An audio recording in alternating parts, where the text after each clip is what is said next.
Hello and welcome. I'm Ian Russell, your host of Victoria's City Report, Vic City Report. We're here to look at the council meeting coming up for the City of Victoria, which will be on September 6th. So without further ado, let's jump into it.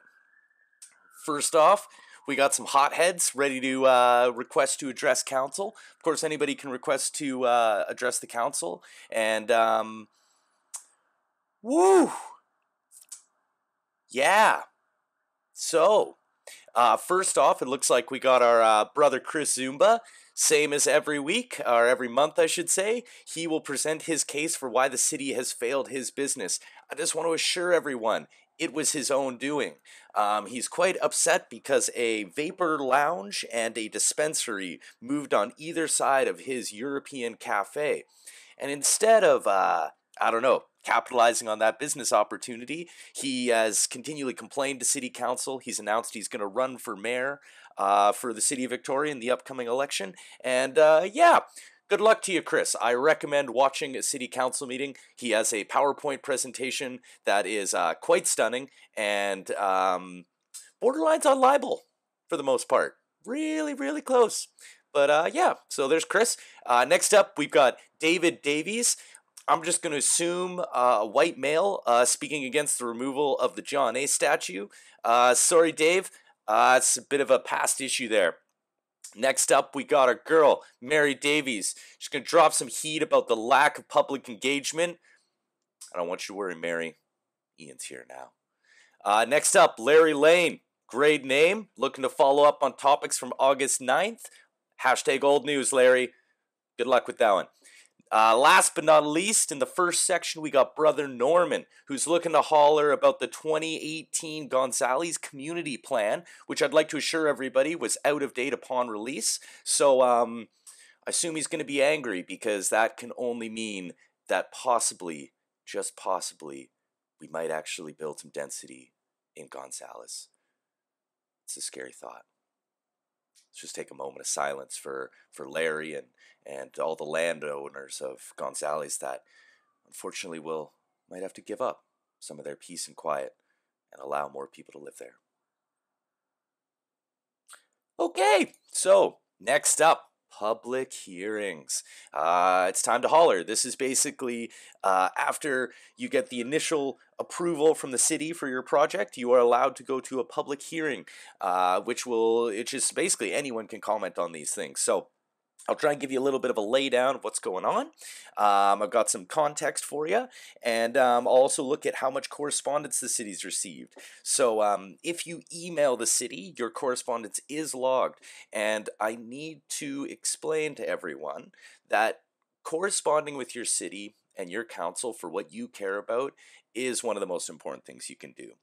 If you see something that I talk about here that you want to be for or against, I encourage you to email the city council. I got the email at the end for you. Mayor and council, I think it is. We'll follow up at the end. I encourage you to email. You can write to the city. You can call them. You can show up at the city council meeting. So when people say that, something happened or something was built and they didn't get a say, it's simply not true. And I want to do this to help empower as many people as I can to make this city a better place. So let's holler at them. Let's see what's going on. First off, 672 Niagara Street. Third reading. That means possibility of passing. Development permit meeting all zoning regulation bylaw requirements except for the following variances. 1. Reduced required number of parking stalls from 6 to 4, reduce the flanking street side yard setback from 1.5 meters to 0.72 meters. 3, reduce the internal side yard setback from 3 meters to 1.3. 4, reduce the front yard setback from 5 meters to 4.38. And then 5, increase the maximum site coverage from 40% to 46%. The development permit lapsed 2 years ago from the date of this resolution. Requests the applicant reconsider the use of the slate gray veneer on the lower floor of the building. So as you can kind of see from the context picture here, this is inherently an older heritage type building in James Bay that is right next door to an apartment building. Looking to add a bit of an add-on to it. I'm guessing if it moved from 6 parking stalls to 4, that it would probably be like 3 suites is my guess. It might be more, it might be less. I don't give a fuck about parking. I haven't owned a car in years. I ride my bike like a sane person. I know some people adore their cars, and good on you. But yeah, so all in all, not the most beautiful looking architecturally, but falls under my guys. I'm going to be honest with you. I believe in density in this city, so I'm kind of for this one. I think this one's all right. Uh, let's talk a little bit about this, though. We do have one correspondence against this.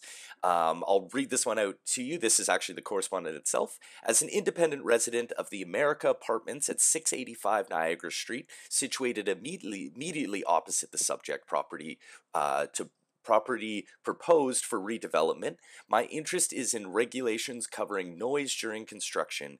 If and when approved of said development takes place, it is early in the days yet, but I would appreciate knowing how much, if any, consideration to noise to neighbors is required by the city regulations during ongoing construction at this site. Your reply, please, to Joan Schultz. Well, Joan, let's holler. So, normal noise protocol is going to play in there, which I believe I want to say is 8 a.m. to 6 p.m. Maybe.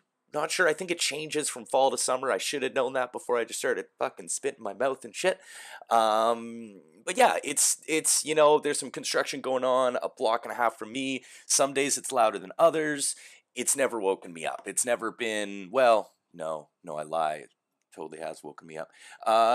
It's never woken me up earlier than I should have been up anyway. I'm a bit of a lazy fuck, so Joan, I don't think you have to worry too much. I think it'll, if anything, let's look at that construction noise as a benefit. I also work from home, so if there's construction going on, I can feel that is pretty detrimental, which can be hard, but I think it's hard. I've lived in the downtown core for 13 years, so I've seen a lot of construction near me. It's great when there isn't construction near me, but whether it's road work, larger developments, smaller developments, scales of time. So, in my 13 years, maybe 1 year and a half of it's been taken up by construction. Over 13, fuck, I should get a discount on rent for all that shit. God. Nah, but yeah, you know what? You take what you can get. It's hard when it happens. I feel for Joan here, but all in all, having more families and more folks in James Bay, I think, is a good thing. Cool. Next up, what we got? What do we got? Come on, let's go here. 483/485 Garbally Road and 2960 and 2962 Bridge Street. This would probably be better explained to everybody as the Prima Strata that is in, what do we call that area? Burnside, I guess. That's in that area. It's also Bows and Arrows Coffee, which I'm sure we all drink all that shit all the time. This is kind of cool. It looks to be, I was fucking struggling to try and find a lot of information about it, but let me give you the lowdown of what we got from the city. The following points were considered in assessing this application. A brewery is a permitted use within the existing zone. The proposal is to allow a brew pub and a liquor retail store as an accessory uses with limited floor area. To the primary use, I read that terribly. The proposal is to allow a brew pub and a liquor retail store as an accessory uses with limited floor area to the primary use. The proposed addition uses are generally consistent with the official community plan of 2012, which designates the subject property as an industrial employment and supports light industry with ancillary retail spaces. Retail sales. The proposal is generally consistent with the Burnside Gorge Community Plan of 2017, which envisions the industry with accessory retail uses.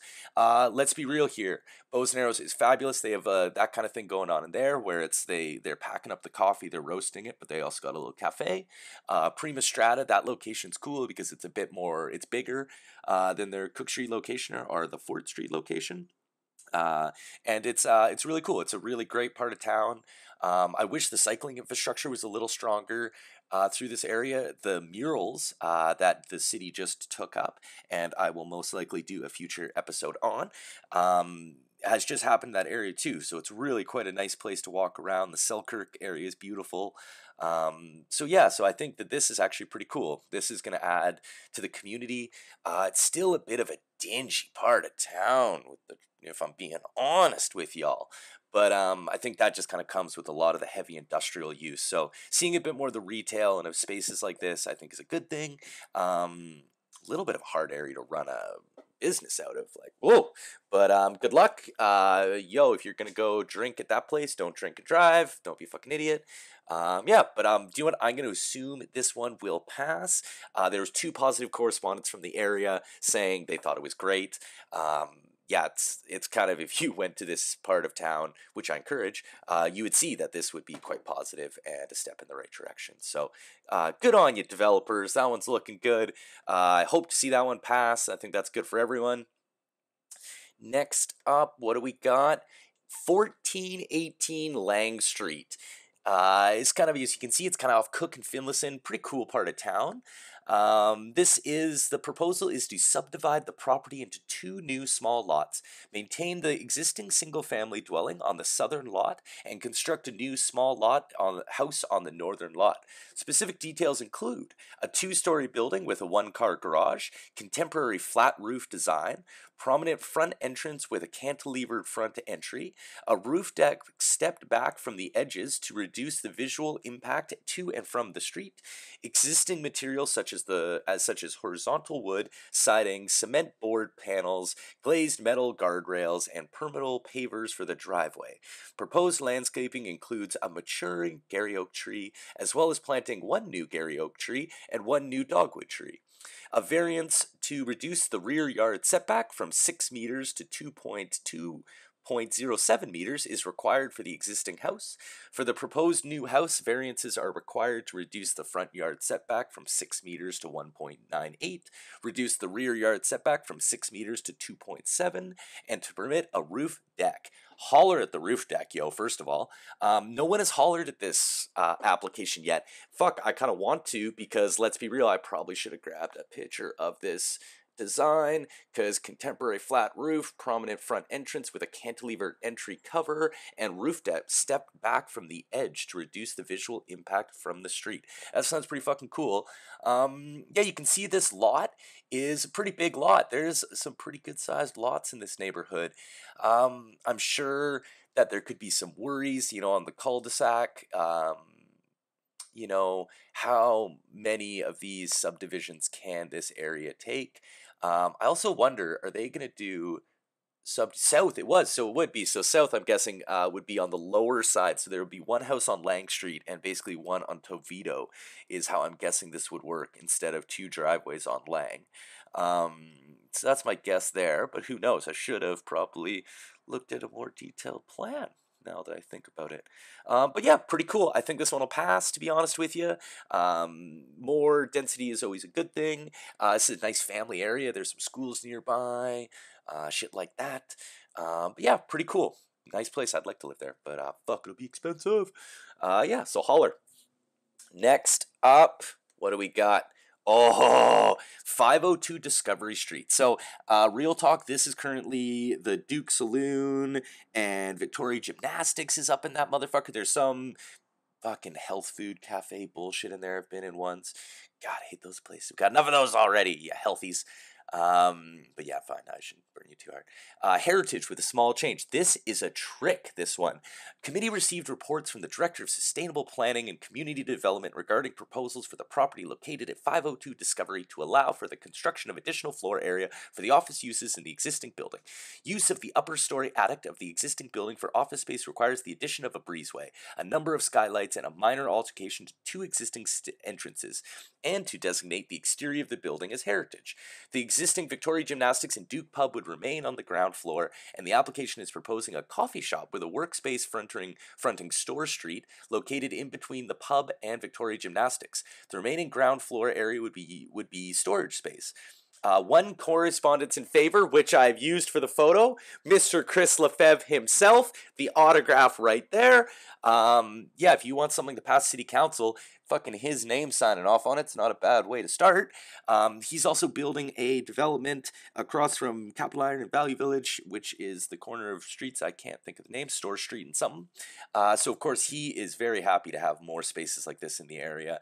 I also really like, I'm guessing that cafe I was just speaking of might have closed, as they're proposing a coffee shop with a workspaces, which is kind of cool. As I said before, I'm a remote worker myself. I have a lot of coworkers in town that are, and yeah, a lot of them like co-working spaces like that. So all in all, pretty cool use.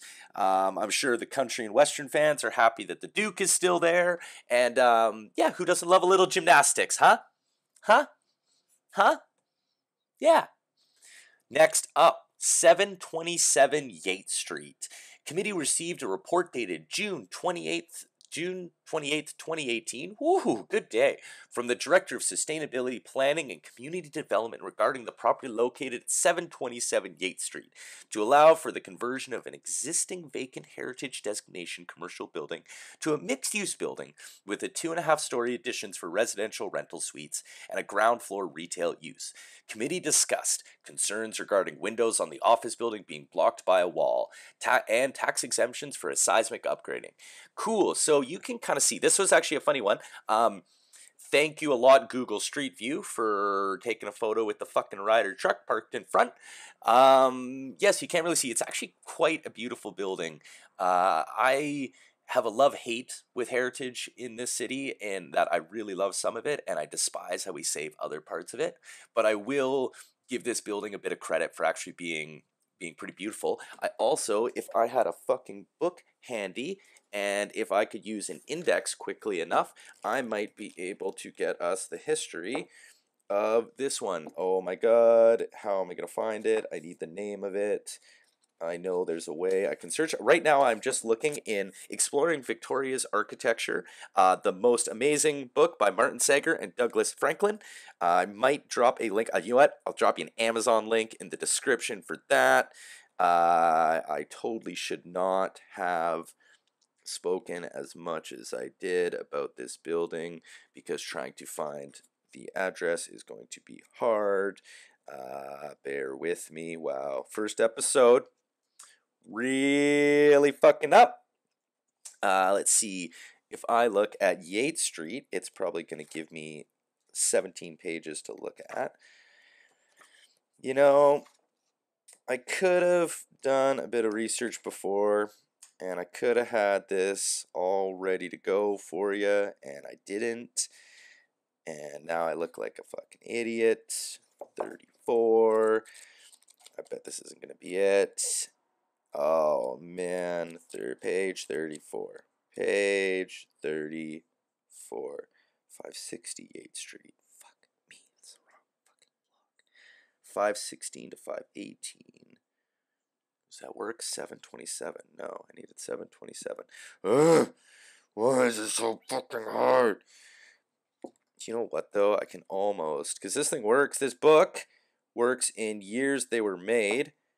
And to be honest with you, I bet you it should be somewhere right around here. Well, I really, really should have looked this up. Maybe I'll do that sometime. You know, probably good of me to do that. Yeah. You know what? It actually should be in here. What the fuck? I'm fucking pissed at these dudes. Huh. But yeah. So it would have been a cool building. Would have been something. It's got that heritagey look to it. It's not in the book though. The book says all. So you know what? If it isn't in Exploring Victoria's Architecture, let's do whatever we want to it. So as I digress, that was a little intermission there. As you can see from my lovely arrow, it would block some windows in that office building. Fuck office workers, you're fucked anyway. Yeah, I'm sorry, but it's true. It would be a little weird for the people living there, but building next to it has it. As you can see, the addition they put on top. It's going to be hard to say no to that one. No, there's no discussion of whatchamacallit, parking. So I wonder, but and of course, tax exemption would be they get a break on their taxes for I think it's 10 years if you seismically upgrade the building. So once we have our big earthquake, we will be left with some beautiful steel exoskeletons to reconstruct from and bricks on the ground. Yeah, so I guess you know what, I'll leave it at that. I'm sorry for wasting a bunch of time there, but whatever. Next up, this is a little bit of a tough one.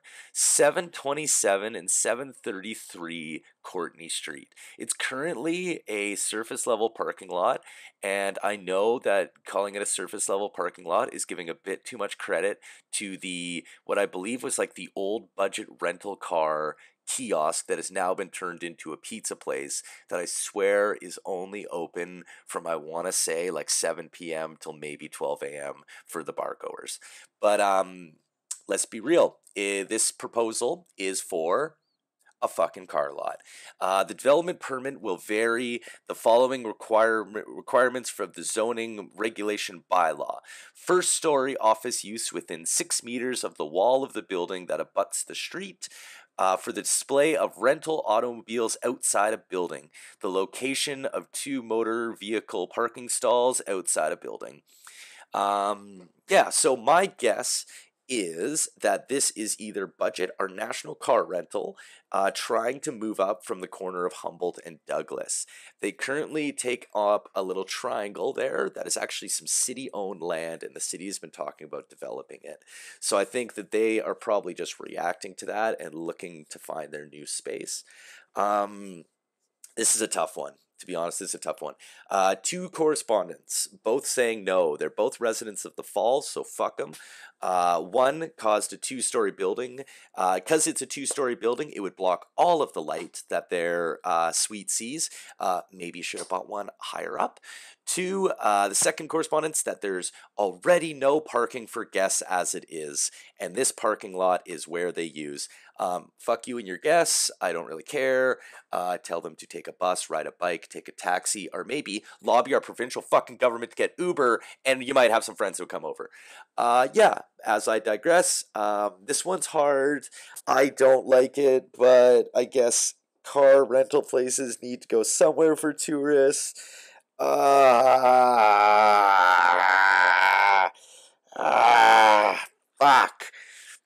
What a fucking shitty decision this is. Oh, man. I bet it'll pass because of the city. I bet the councillors hopefully will be thinking about the space that they might get back.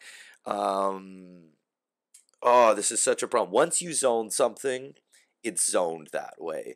So you can see right now on this map, 727, 733 are CA-4. So I'm not sure what CA-4 even fucking means. I need my urban planning friend, Jason Holler. Holler Jason Niles right there. Shout out.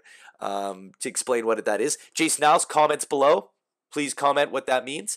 But yeah, this leads to a discussion of as soon as you allow this, you can't really go back. Once you zone this as a car lot, it's going to be hard to zone it for anything else. We have to go through this process again. Fuck. This is hard because it's going to be hard to build a condo there because it's next to a condo. And you'd probably just have more people from the Falls being like, my sunlight. I can't allow. I just hate surface level parking lots. This is tough. I'm interested to see which way this one goes. So leave it at that. You know what? Honestly, comments below. What should happen with 727, 733 Courtney Street? Holler below. On to more requests to address council. Should that be 2 with 2 O's? I don't know. Comment below. Lauren Collins and Sarah Potts. They're talking our housing crisis. Good on them. You know what? I as much as I like to make fun of people addressing council, it's a good thing to do. You're right. It is what we should be doing. Public speaking's fun. But yeah, so you know what? Good on them. As I've said many times, I'm pro development, so I'm kind of on their side. When we talk about housing crisis and affordability, you'll see it come up again in our bylaw section coming up. But yeah, interesting. So it'll be interesting to see what they have to say, as it always is to see what the housing advocates have to say. Cool. Bylaws. Let's talk about the bylaws here for a second. Most of these things will be going to public hearings, so that's what we saw earlier. So this is really the time for the citizens to comment. If you live in the area close enough to, I think it's 100 meters or something, 150 meters, you get letters in the mail about these notices. Of course, the signs that you see where it says development, that is all part of this process. So the bylaws, a lot of the time, comment below to please correct me on what I'm about to say. I really shout out again, Jason Niles knows this, so I know he'll be able to set me straight. But I do believe that a rezoning or things of that nature require a bylaw to be made to allow it to be rezoned. So part of all the process of what we saw before and what we see now is allowing people to comment to say, like, I want this or don't want this.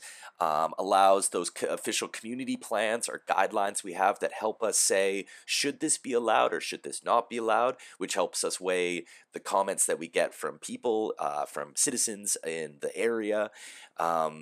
But I do always say that, like, you would be amazed at how much your voice actually matters to a city councilor.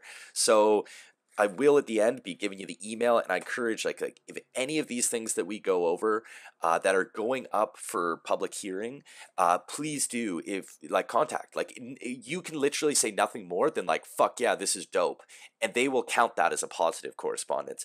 Conversely, you could say, fuck, this is the worst thing ever, I hate it. That is also allowed. Like, your record will be there.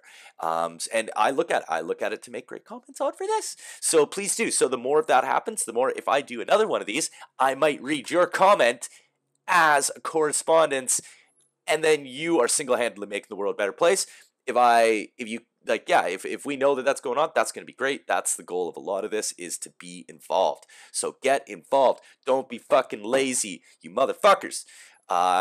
Even look at that, I'm all mad at you now. So, 2910 Shelburne Street. Again, I should really just be giving you pictures of the buildings, but it's so hard to find. You can see 10-minute drive from my house. That's probably, you know what, I'll give that one. That's probably about a 15-minute cycle. There's a bit of a hill there. Take me about to get there. Could go visit Ron's. Go grab some Ron's. Go to Bowl and Books. Good bookstore there. The Original Farm, what the fuck is that? But yeah, you can kind of see this area right by Lansdowne School, in the Shakespeare district. So of course, kind of a nice part of town, quite a thoroughfare.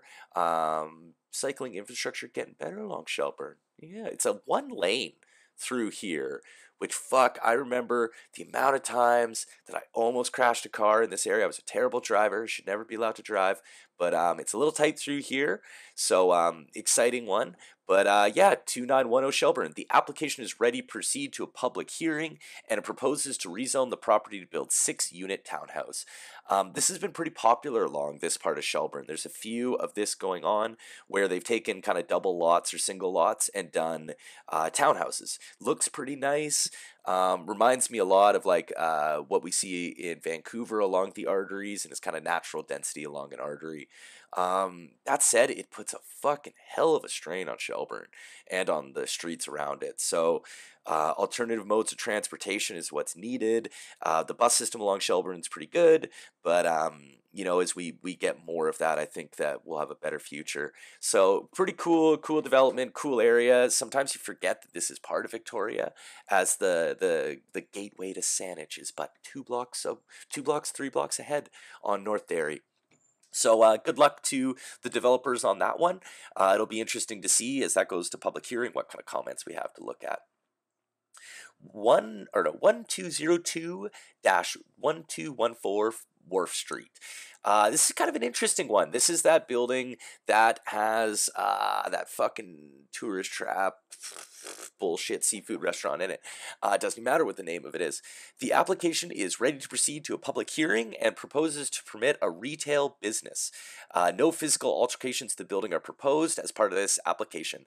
I believe it's probably a heritage structure. Yeah, easy pass. That'll probably go through. I don't even think there might be some residents from the Regency, which is just behind it. I can't imagine them being too up in arms because there's no changes to the building. So pretty easy request there. Most likely will go through.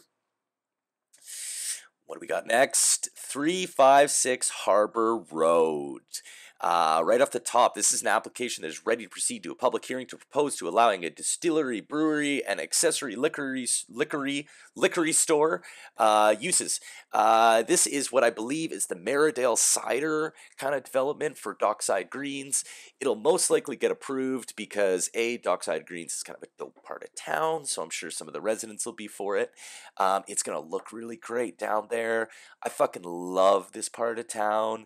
It's fucking so cool. Please email in, tell them you want this, because I think the architecture of this building, I should have a fucking picture of it because it's beautiful. I've looked at it. Look it up. There you go. That's your homework. I believe it's an Arise development, I want to say. Those dudes are those homies are dope. It's half the reason I'm doing this right now. They're big on speaking about what's going on in our city. I realized I need to do it more. Here I am, yammer away at you. If anybody's actually still listening, fucking God bless you. 30 minutes in, 31 minutes in, if you still care, woo, man, woo, your life is just as smart as mine. Yeah, cool. This one's gonna be dope. Big ups to this one. Holler. 3031 Jackson Street. This application is ready to proceed to a public hearing and are proposed to construct 8 attached dwelling units within 3 buildings. Fucking 8! What the fuck does that even? Construct 8 attached dwelling units within 3 buildings. How did that math even work? 1, 2, 3, 4, 5, 6. So what is it? 1 only gets 2? 2 have 3, 1 gets 2? I don't know. Math is hard. Can kind of see. Groove Studios drum lessons. Who even knew? You can see 10-minute drive for me from home. Thank you, Google. That's how long it'll take you to get downtown from Jackson Street. There you go. But yeah, kind of a cool part of town. A very hilly part of town, I will add as well. I got a good friend that lives down there on Hillside. Holler at you, Pat. And yeah, this great area town, super cool. To be honest, I'll get more people up here. I bet it's hard for me to say no. It'll be interesting to see what kind of correspondence we get on this. I'm sure the neighbors are going to be like, "Fuck me, you're fucking kidding." But yeah, it'll be interesting. I should probably same time look at the architecture of it. I should look at the zoning map, see what the site map looks like. So yeah, feel free if you have any of those links, comment below. Get me straight. Let's talk this out. But yeah, what's next? Ooh, so this is our one bylaw coming up. That's actually just a real bylaw getting voted on. So, truth be told, you're a little late to comment on this one. Can't think if you are allowed to comment on bylaw ones or it's only public hearing ones. So yeah, you fucked up. You don't get to hear this one. So the purpose of this bylaw is to amend the definition of affordable housing and application fees relating to affordable housing, accessory dwelling units, and emergency preparedness containers. Yeah, so this one you do kind of need to read to get the full lowdown on. I feel really guilty that I don't have it in front of me right now to take a better look at. I should have. I kind of put it up here. This has been tossed around. I've watched the last few city council meetings, and they've kind of been discussing this one. It's interesting. The fees for developers is an interesting part of kind of making a bit more pay to play, in my belief of I'm sure if like a developer wanted to, and some of the bigger developers, if they really wanted to build a big building here, they'd probably be able to just throw so much money into the whatever the affordable housing credit system they'll set up. This is also tough because I'm not a big fan of the 10% of all buildings should have affordable housing units. I think we should have more of a culture that gets selects, uses a fund of money to build buildings that actually provide affordable housing for different groups of different sizes and demographics, and then managed through city entities or property management. I don't think that's probably a popular thing to say, but I think that'd be really great. I think it'd be better for managing diversity and students and the people that want to live here versus the people that need to live here. But yeah, so that'll be an interesting one. I'm sure this will go through the bleeding hearts of this city council. I can already hear Ben Isaac just fucking yammering on about this one. He will yammer, guaranteed 10-minute yammer on this one. Guarantee it. Guarantee. But yeah, so that'll be an interesting one to see go through. I'm sure Jeff Young will vote no because it has the word affordability in it. And that sounds like money. So he'll probably just have to vote no on that side of it. But it'll be interesting to see what goes on. And with that, we're done. So meeting will take place Thursday, September 6th, 2018, 6:30 p.m. Pacific Standard Time. Council Chambers, City Hall, 1 Centennial Square, located on the traditional territory of the Esquimalt and Songhees people. I also always watch them online because then I can yell at my computer screen, and I find it's a little hard not to laugh at some people when you go there, because I will remind you, it is a respectful environment at City Hall, and you are not allowed to clap, laugh, sneer, anything while people are talking. Makes it very hard. Again, contact our mayor and council. Mayor and council at victoria.ca. That will go to all of them. If you are for something, if you are against something, if you want to say something, that is what you need to do. You can also go to the city or victoria.ca, the city's website, and ask to address council, like some of those crazy people do. You can totally do that, and I encourage people to do that because that's how our city is better. Also, let's start the Discord and dialogue below. Comment, ask questions. You can email me. You can post a comment. Please, this is new. It's starting. I don't even know if it's worth it. It's taken me a bit to put this all together, but I'm happy to do it. And let me know what you think. So if anybody's made it this far, bless your soul. I love you dearly, and thank you so much. But that is it. So thanks, everyone. Until next time, comrades, keep the faith. We'll talk to you soon. Vic City reports out.